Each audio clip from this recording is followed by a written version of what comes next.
Hi, this is Andrea Richard Scott with ARS Professional Development, and I am the Purpose Guide. Welcome to this month's Mentor Coaching Call, and we are going to be talking about focusing. Whatever you focus on will grow, and that's why I really want to spend this evening talking about what it is that you are focusing on and what it is that you would like to focus on so that we can be operating at our absolute best at all times. Let me give you a quick overview. We're going to talk about what you focus on, you'll get. We'll talk about values and purpose, vision, habits, strengths, and alliances. Throughout the conversation tonight, we're going to have opportunities for you to actually do some work, some coaching work. And I'll ask you to consider some questions. You may, if you're listening to this recording after the fact, you might want to go ahead and pause the recording and answer some of these questions. If you're listening live, please take an opportunity to use your journal or your notepad and answer some of these questions. So let's talk a little bit about focus. Oprah Winfrey says, you can have it all, you just can't have it all at one time. Now think about that for a second.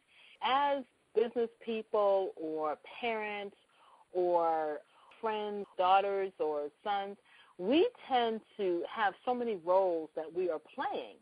And we look at life from the perspective of, I want to have it all. And sometimes that's possible, but if you really think about it, you can have every single thing that you want, but you really need focus in order to be able to streamline it and be able to have the things that you want. Think about that for a second. So you can have anything that you want, but if you focus on each thing, you'll be able to do a really good job for each one. This works for your goals as well. You can have 101 goals, but if you are trying to achieve each and every one of those goals all at the same time, the chances are that you're not going to be really good doing any of them. But if you are selecting your priorities, maybe your top 3 goals, and you're really focusing on achieving those top 3 goals, what you will find is that you'll move very quickly through your list, and once you accomplish those 3 things, you'll be able to move on to the next thing on your list. Whatever you focus on, you will get. I'm so passionate about that thought because if you think about it, if you're focusing on something, that means you're putting all of your energies into it. You have no distractions. There's nothing stopping you from moving forward to go to that next level. So whatever you focus on, you will get. If you focus on something that's negative, you ever notice that? If you focus on something that's negative, it really grows. Think about if, for example, you have pain in your body. If you put your energies and focus on that thing that's hurting, let's say it's a headache, you notice how that headache just seems to linger. But sometimes something may distract you. You may take your focus off of that. If you do that for a period of time, what you might end up finding out is that the pain is gone. And certainly at the time that we're focusing on something else, we're not really putting our energies on that, and so we don't notice it. So anything that you focus on, you will get. If you focus on something that's negative, it really actually makes it worse. If you focus on something that's positive, what ends up happening is that you feed that thing and nurture that thing, and it expands and it grows. So, of course, we want to try to focus all of our energies on the things that are positive in our life, and we want to make sure that those things that are negative, that we don't put as much energy into. So I want to talk to you tonight about how we're going to be successful. We're going to be successful by focusing on several things. We need to focus on our values, our purpose, our vision, our habits, our strengths, and our relationships. And I'm going to talk to you a little bit about focusing on each and every one of these tonight. So think about a laser for a minute. I've always been fascinated about lasers because with a laser, you can cut through steel. You can do surgery. You can use lasers in all kinds of fine detail work in mechanics and things like that. But laser is just a light. It's the same kind of light like the sunlight or a flashlight, except instead of it being diffused, where it's covering a wide area, a laser beam is a targeted, focused approach to light. And the light actually is able, as I said, to do miraculous things when you focus that energy. It can cut through steel. So think about that for a minute. What if you were able to focus your energies like a laser, what would you be able to accomplish? Think about it also from the perspective of what you're doing right now. Are you more like a flashlight or the light that's in a room? You turn on the switch and then the light diffuses everywhere. It's great. It's able to light your path. It's able to do and accomplish its task, but it's not focused. So think about what you want to do and accomplish in your life. Do you need diffused light or diffused energy, or do you need laser-like focus to get things done in your life? I want you to stop for a minute. Here's the coaching moment, and I want you to take this action challenge. Again, if you're listening, go ahead and jot it down on your notepad. If you want to pause the recording, if you're listening to this after the fact, please take a moment to just answer these questions and take this challenge. Over the last 30 days, what have you been focused on? And now we can really tell what we have been focused on by taking a look at some key indicators. Now, some of these key indicators include our calendar, our checkbook, and our results. And so let's think about this for a second. Your calendar. Your calendar is a key indicator because if you go back and you look at your calendar, you will see what was important to you. You will see the kind of appointments that you've made or attended. You will see the kinds of things that you allow to fill up your time. So the way that you use your time is a key indicator in what's important to you. Your checkbook, how you spend your money. What are you spending your money on? These are the things that are important to you. If you're spending your money on things that are going to improve your life or grow your business or take you to the next level or help you to achieve your goal, then you're focusing on the things that are important to you.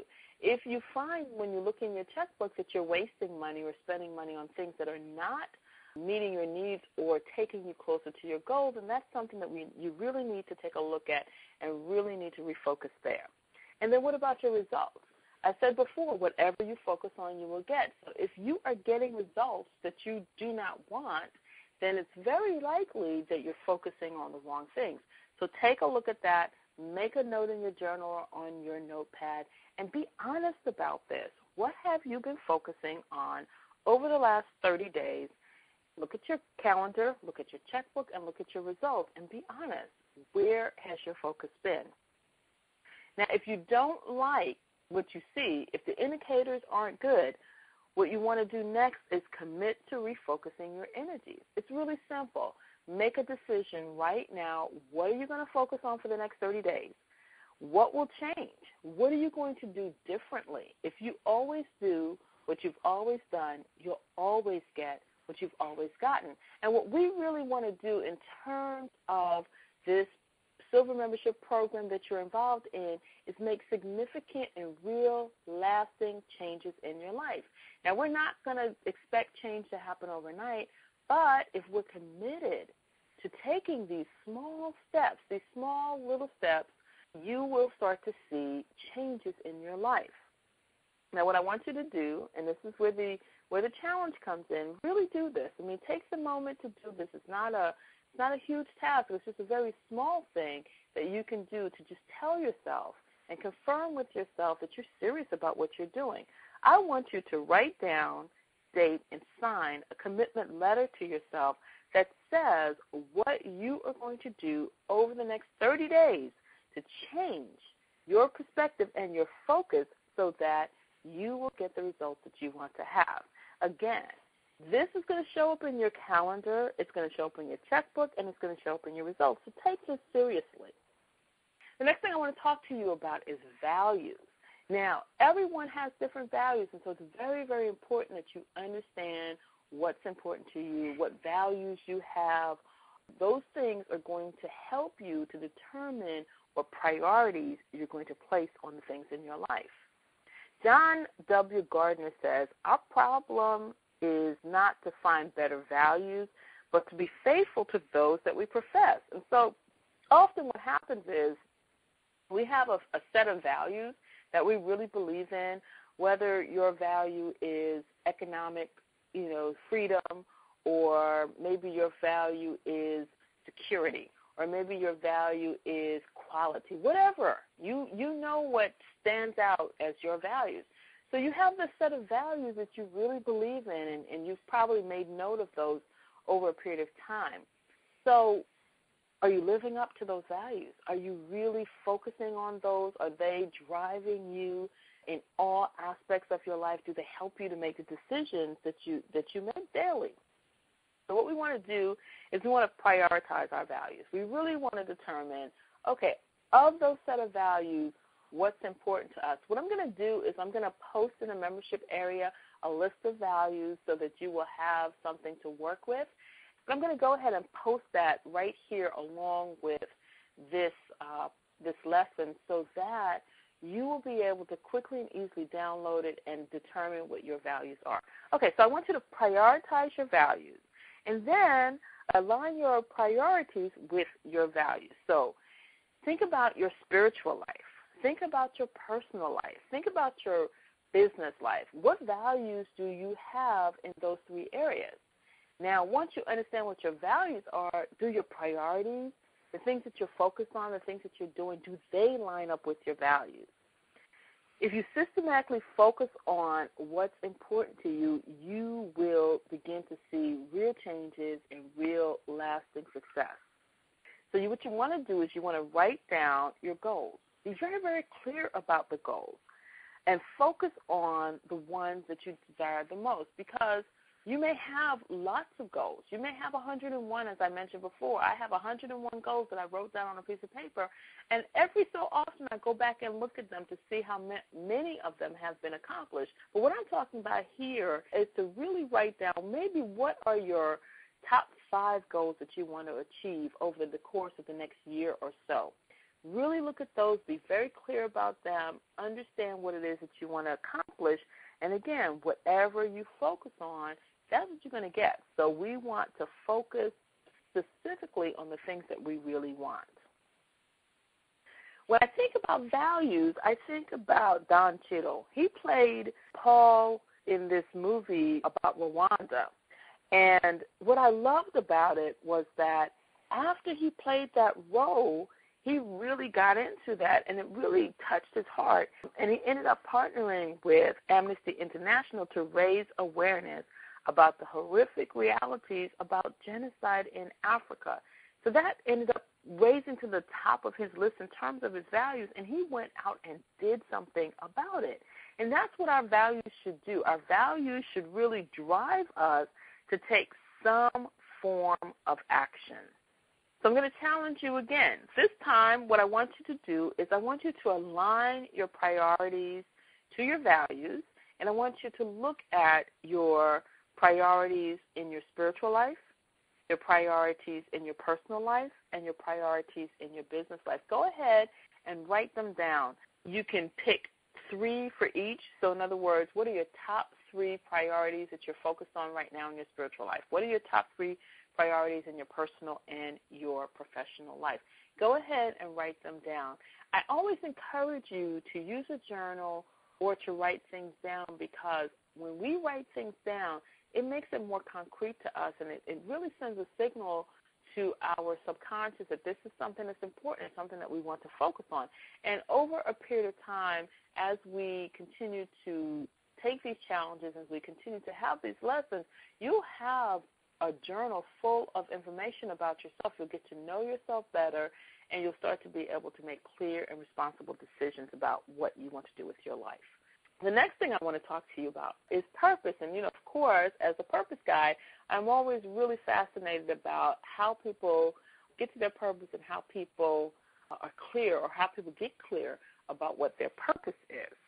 I like what Hellis Bridges says. She says, I'm not here to make a living. I'm here to make a difference.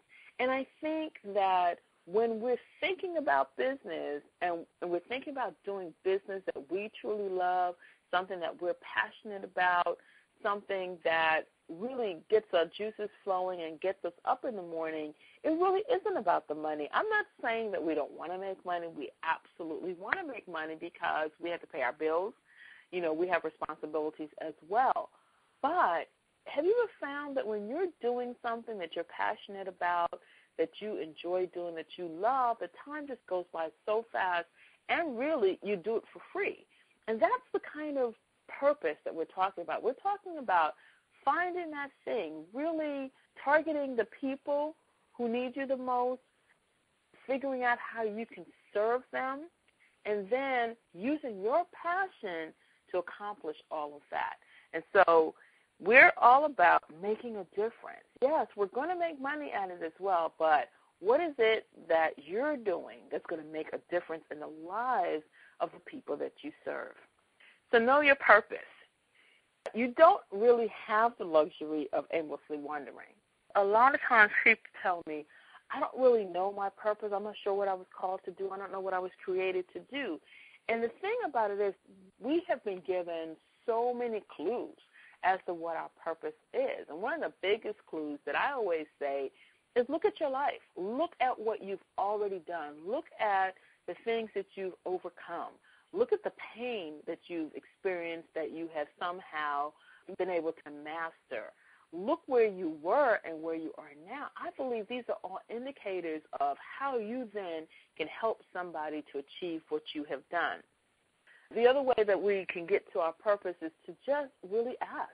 I believe very strongly in prayer. You ask the question, what on earth was I created to do? And sit silently and wait for that to come to you. You were created for a specific purpose, and I believe it is your responsibility to discover this purpose. We would not want to leave this earth without having accomplished what we were created to do. I believe that if we did that, there'd be this huge void that was there. The people that you were created to serve, the people that are waiting for you to do what it is that God has called you to do will not benefit from it. And so I believe that it is so important that each and every one of us understand what it is that we were called to do and that we start to operate in that thing and live it on purpose. Here's another example of someone I believe that found their purpose and really is living their purpose, Muhammad Yunus. He's a Nobel Prize winner who basically started giving microloans to poverty-stricken people so that they can start to work on their own development. So sometimes a person just needs a little bit of a help in order to get to that next level. And so our responsibility, I believe, is to understand how we can add value to the people that we serve. Maybe we're not going to be Nobel Prize winners, and that's fine. That's not necessarily everybody's purpose. But the little thing that we do, the little changes or the little help, the little support that we give to our target market can be just as profound for the person who really needs what it is that you have to offer. So here's your action challenge. Write down how you will use your gift, skills, and talents to change the world. And when I talk about changing the world, I'm not necessarily saying that it has to be solving world hunger or world peace or anything like that. We don't have to come up with a cure for AIDS or cancer. We just have to serve in the capacity that we've been called to serve in. We just have to serve the people that we were called to serve, and that's it. And we can change the world one person at a time just by operating in our area of giftedness. Now that you have written it down, what I really want you to do is get your accountability partner on the phone or have a face-to-face meeting, whatever you like, and share it with them. Tell them what you have decided to do, and tell them what steps you are going to take to make sure that you manifest your purpose. Now, you might want to ask your accountability partner to hold you accountable, so you might want to ask them to check back with you in a week or so to see what progress has been made. A lot of times we say we're going to do something and then we don't follow through on it, and nobody holds us accountable. Tell your accountability partner not to let you off the hook. This is something that's really important to you. You're going to do it. You may need a little bit of encouragement or support, but with an accountability partner, you will be able to stick with your word. You won't be able to just, as things get difficult or as things get challenging, just put it to the side and dismiss it. I want to talk to you a little bit about vision. And I think it is really important to have a vision, because without a vision, I think we just wander aimlessly. We don't know where we're going. We don't really have any insight into anything in our lives. We just kind of show up, exist, wake up, go to work, do the things that we do throughout the day, come home, go to bed, wake up, go back to work, and starts all over again. With a vision, all of that shifts, because we realize that a lot of the work that we're doing, even if it's a mundane kind of existence, it's all about getting us to that ultimate place that we're called to be. Helen Keller said that the most pathetic person in the world is someone who has sight but has no vision. And think about that. Yeah, great. You can see, and a lot of times we see things that stop us from moving forward or going in the direction that we need to be going in. So sight is great. If we have our sight, we're blessed to have our sight. However, vision is so much more important than that. Vision isn't just seeing with your eyes. It really is about seeing with your heart. And so in order to crystallize your vision, you really have to make sure it's clear. Without a clear vision, what ends up happening is our dreams begin to die. And if we don't nurture them and feed them and grow them and really spend time cultivating that vision, what we end up realizing is that we wake up one day and all the dreams and all the high hopes that we had and all the wishes that we have never really materialized. Nothing came to pass. Also, if we don't have a clear vision, what will end up happening is anything that comes along that looks good, we'll try it. We'll allow distractions to take us off course. That way we'll never ultimately get to the place that God has called us to get to. We also need to crystallize our vision, because otherwise we can get stuck in a rut. And this often happens with things like, I want to ultimately, for example, own my own business, but I work in corporate America, and I'm in this because I get paid regularly, and I end up with an ordinary and average, mundane kind of existence. I really want to leave because I don't like what I'm doing, but it's safer. And so I get stuck in that rut, and then days go by, months go by, years go by, and because I haven't really passionately focused on that vision, I find myself stuck. And that's what I want us to get out of. I want us to get to that place where we're not allowing ourselves to get stuck in a rut. I want us to get so uncomfortable with being ordinary and mundane that we look for opportunities to step out of that comfort zone and do the things that we know in our hearts that we were called to do. Think about Martin Luther King Jr. for a second. I mean, he had this dream. He had a vision. And he said that he had this dream that a nation would rise up and live out its true meaning of its creed. I mean, that's a huge vision. He didn't just have this vision for himself. He had a vision for the entire nation. And I want you to think about that for a moment. Like, what is your vision? Is your vision impacting just you, your family? Is it impacting some other portion of your inner circle or the network that you run in? What is your vision doing? What is your vision for the people that you are called to serve? What is your vision? Think about that for a moment. I want you to take this challenge. Live with your vision. So when I say live with your vision, what I mean is sit down in a chair, get really quiet, avoid distractions. Let the people in your life know that you're going to take 15 minutes for yourself. And I want you to just really think about this. Mull over your vision. Pray about it. Focus on it until it's really, really clear. I want you to see it as if it's like a movie playing on a screen of your mind. Get really, really clear about your vision.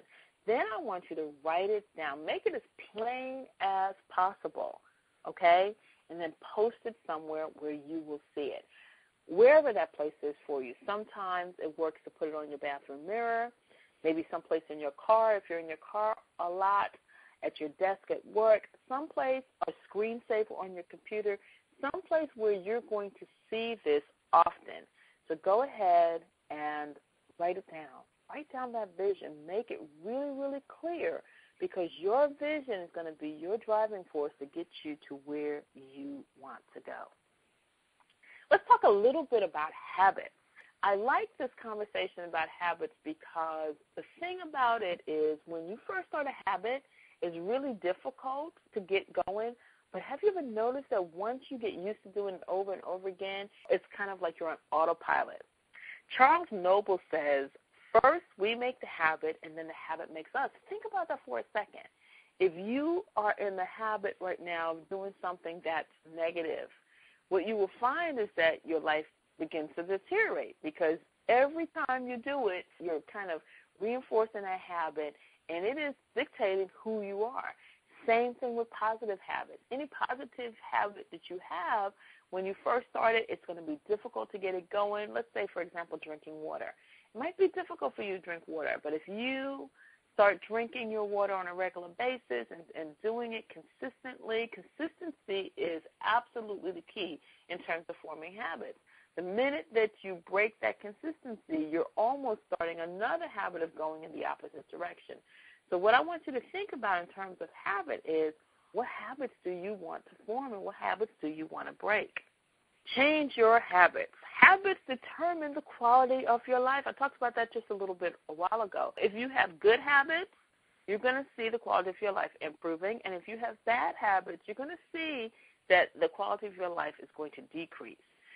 You are what you do over and over again. It's as simple as that. You hear people say you are what you eat, and that might be true too. But you are absolutely going to be whatever action you take over and over again. If you eat the wrong foods and you continue to do that, you might end up with a weight problem. If you smoke too much, you may end up with health-related illnesses related to smoking. If you eat healthy fruits and vegetables all the time, you might find that you have a healthier life. If you go to bed at an early hour, you will find that you're vibrant and rejuvenated in the morning. So any habit that we have, there's a direct correlation on how it's going to impact our lives. And sometimes it is a physical impact, sometimes it's a spiritual impact, and sometimes it's an emotional impact. So look at your habits and determine which habits you have, whether they're good habits or negative habits, and how you may want to change the negative ones. The habits dictate your level of success as well. And so the things that we do to build our professional lives and to be successful in our lives all are based upon the habits that we're willing to incorporate into our lives. Take a look at the habits that you formed. What do they say about you? Are they sending any particular message? Are they sending the message that you want sent out there? Successful people have success habits. So take a look at some of the people that you consider to be successful. These could be people in your life that you know. These could be people in your immediate network, or these may be even people that you've read about or people that are in the public eye. Look at them. Successful people have successful habits. And so what you may want to do is take a look at someone that you admire, someone who could be a role model for you, whether you know them or not, and look at their habits and start to assimilate some of those habits or incorporate some of those habits into your own life. It's been said that you can change a habit in 21 days. That may be debatable. Maybe it's 30 days. But I think that if you're very consistent with a habit, you will be able to transform yourself. Now, remember what I said before, that habits take consistency. So you could go 21 days and you could lock in a habit, but the minute that you decide to stop doing that, you're beginning the process of setting a new habit of not doing that thing. So we want to think in terms always of being consistent. A behavior that you repeat over and over again becomes a habit. It's as simple as that. Think about Babe Ruth. When I think about habits, because he had a habit of perseverance, and that's one of the most amazing habits to really incorporate into your life. And the reason I say that is because Babe Ruth had a home run record of 714 during his career, but he also had the most strikeouts. He had 1,330 strikeouts. So a lot of times people think about things like that as a failure. Think about it in terms of, wow, he had the most strikeouts. That's almost glass half empty, glass half full scenario. You have to persevere. No matter how many strikeouts you get, You have to persevere. That's how you get to the wins. And so the habit of persevering, no matter what it looks like, if he decided that, I have all these strikeouts, so therefore I'm just not going to try anymore, he wouldn't have been the one with the home run record. And so we have to think about that in terms of the things that we're doing in our life. So what I struck out? So what I wasn't perfect? So what things didn't work out the way that I wanted them to this time? There's always the next time and the next time and the next time. And the more that we put ourselves out there, the more that we try, the more we get into the game, the more successful we're going to be. It really is a numbers game. When you think about it, life is a numbers game. The more you hit the ball, the greater your chances are of getting a home run. But if you're going to show up and say, well, I'm afraid that I'm going to strike out today, so I'm not even going to raise the bat, then, of course, we're going to lose. So you have to be in it to win it, they say. And so the whole thing about perseverance, it's a habit. It's just get up and do it every day no matter what. It can be challenging, but it's a habit that you form. Sometimes when we're starting a habit, it's difficult. It's not always easy. We're not used to it. It's uncomfortable. It takes us outside of our comfort zone. But the thing about habits is as long as you keep doing it, it becomes like second nature to us. So here's the action challenge. Identify a bad habit that you'd like to change. Find a role model, somebody who has a habit that you really want to adopt. And then put a plan in place to make sure that you can practice that new habit for the next 21 days. So let's talk a little bit about strengths. Now, I'm really clear about one thing.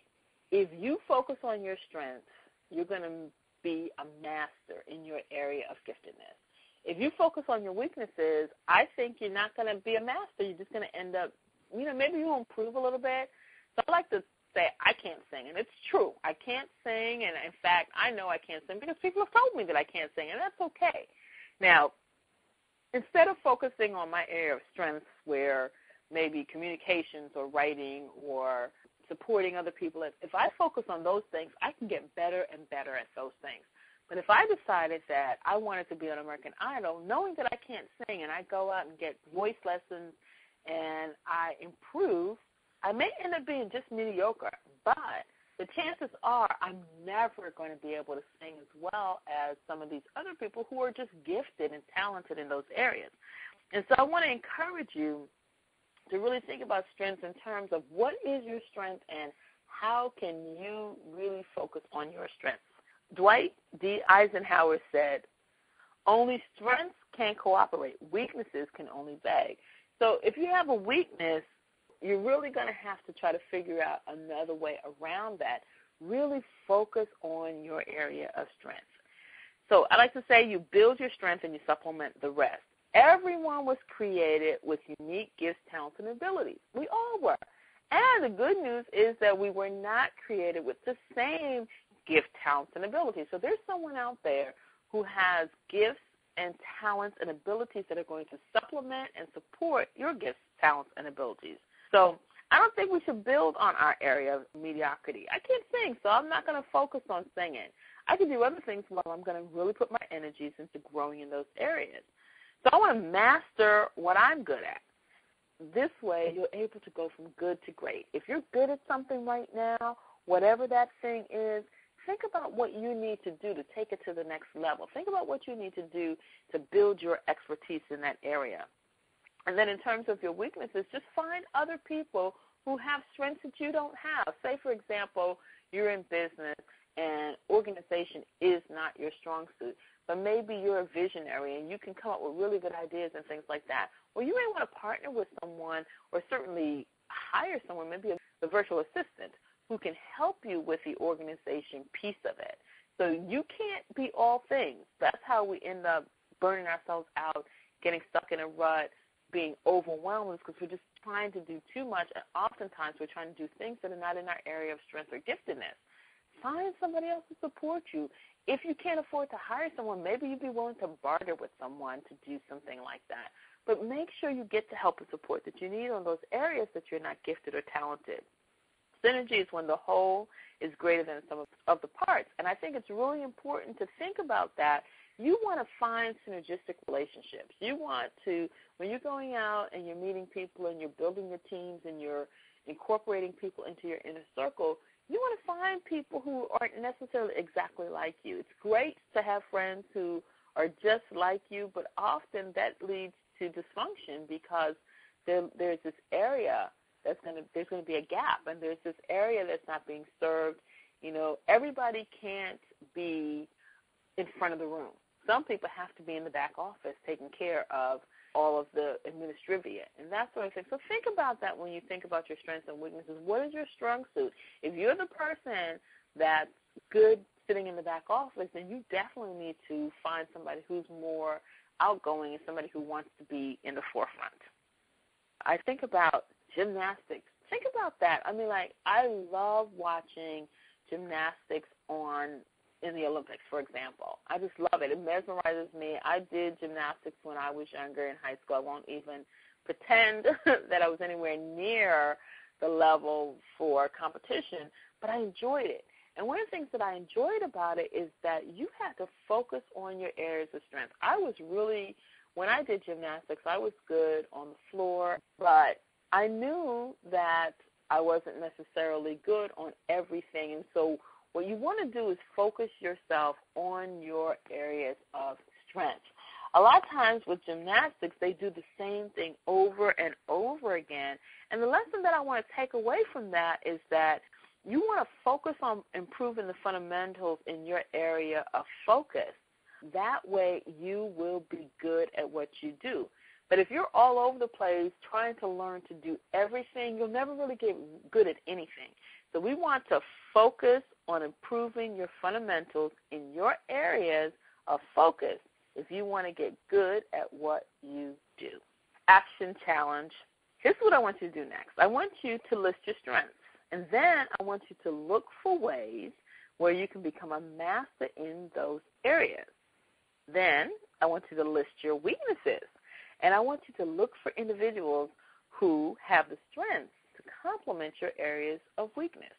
And so you may actually know people that you can put on that list, but even if you don't know anyone, write down the type of person that you're looking for, the type of person that would complement you in that particular area. Write down what that strength is that you're looking for. And believe it or not, when we start to write things down like this, I'm not really sure how this works, but I believe that when you write something down, especially if it's an area that you're seeking a need or something like that, you'll be amazed how things just kind of line up, and you'll start to see people, or you start to meet people who will fit those characteristics, and it'll be amazing. It'll start to come into your life. Teamwork. Now, they say team is, the acronym for team is together, everyone accomplishes more. And so when you're starting to build a team, when you're starting to do things, you want to make sure you get the right people on your team. Henry Ford said, coming together is the beginning, keeping together is progress, and working together is success. And I can't tell you, as business owners, as entrepreneurs, one of the biggest challenges that we face often is that we're in business for ourselves, and a lot of times we're in business by ourselves. So in order to get over the fact that we don't really have this large support team, what we really need to do is build it. We need to have the right people on our team. We need to go out and have our inner circles and our masterminds and our accountability partners and our mentors and things like that. All of these people make up our team. All these people help us to move forward to that next level. So I want you to think about this in terms of developing strong alliances. I think that association leads to assimilation. So have you ever noticed that the people that you associate with right now are very similar to yourself? Like they probably went to the same schools that you went to. They live in the same neighborhoods that you live in. They probably have the same level of education that you have. Or they make around the same amount of money that you have. And so association leads to assimilation. If you're associating with people who are going someplace, likelihood is you're going someplace. If you're associating with people who are not going anywhere, the chances are that you're not going anywhere either. And so because you're in this program, I believe that your desire is to go to the next level. Association leads to assimilation tells me then that you have to start associating with people who are where you would like to be. So birds of a feather flock together. Another way of saying be around like-minded people. People are doing the things that you want to do. People are going the places that you want to go. Even if you're not there right now, stop pushing yourself out of your comfort zone and start associating with and socializing with the people who are doing the kinds of things that you want to do. If you aspire to have more than you have right now, then you may have to change who you're associating with. Maybe coming home and watching television isn't going to be the thing that you want to do. Maybe you need to get out and meet people. Maybe you need to go to more networking events. Maybe you need to go to more conferences. Maybe you need to find meetups or things, other opportunities where you can meet the kind of people who are doing the kinds of things that are going to get you to the next level. Spend time with those who are already where you want to be. I can't stress that enough. I like to say if you're the smartest person in the room, then you need to go out and get some new friends. You need to get people who are going to stimulate you, raise you up, edify you, get you to that next level. So you really want to seek out some mentors and other associates, people who are already where you want to be. I love the scripture that says, 2 are better than 1 because they get good return for their toil. For if they fall, one will lift up his fellow. But woe to him who is alone when he falls and has not another to lift him up. Again, if 2 lie together, they keep warm. But how can one keep warm alone? And though a man might prevail against one who is alone, 2 will withstand him. A threefold cord is not quickly broken. And I love that scripture because basically what it talks about is the fact that when we're by ourselves, we're vulnerable. And when we have another person with us, when somebody has our back, then we're stronger. If we are cold, we can keep each other warm. If somebody tries to attack us, we may not be able to handle it by ourselves, but if we have somebody with us to fight our battles, the chances are that we'll win. And I love that because that's what teaming is all about. When you're working with people in your organization or as you go to work on your goal, if you're doing it by yourself, it's lonely, it's vulnerable, it's challenging, it's scary. But if you have someone who buys into the vision, somebody who has a like mind as yours, then what you're going to find is that it's easier. Even though the work is the same, it's sharing of that burden. It's the ability to bounce ideas off of each other and that sort of thing. So 2 are definitely better than 1. And certainly if you have a mastermind group, if you have several people who are working towards a common goal, then obviously you're going to get much more help and support, and you're going to get where you're going much more quickly. So your action challenge. List the members of your inner circle. Do you have an inner circle? Seriously, do you have people right now that you can count on? You should be able to just, even as I'm speaking about it, you should be able to think about who those people are. If you don't have an inner circle, what I want you to do is write down the names of people that you would like to be in your inner circle. And I want you to approach them and ask them, are they willing to support you in your endeavors? Detail what you're going to do to support them, because often people want to know what's in it for them. And so if you're going to ask someone to be part of your inner circle and to support you, you have to be willing to support them in some way. And so detail what support you'll provide them, and then also detail the support that you need from them. Now here's the thing. Ask for the support. So many times we fall short in this area because we don't want to feel needy and we don't want to ask anybody for anything. But you know what I've come to learn about asking? When we don't ask for help or support, it's not because we're humble and we're trying to not burden anybody else. We don't do it because of a pride issue. And the word says that pride comes before the fall. And so if we are really serious about getting to that next level, we're going to have to learn to start acting. We have to learn how to ask for support. We have to learn how to ask for help. We have to learn how to ask for the business. We have to learn how to ask. And so here is an opportunity for you to go ahead and put this to the test. Ask the people that you have put on your list to support you.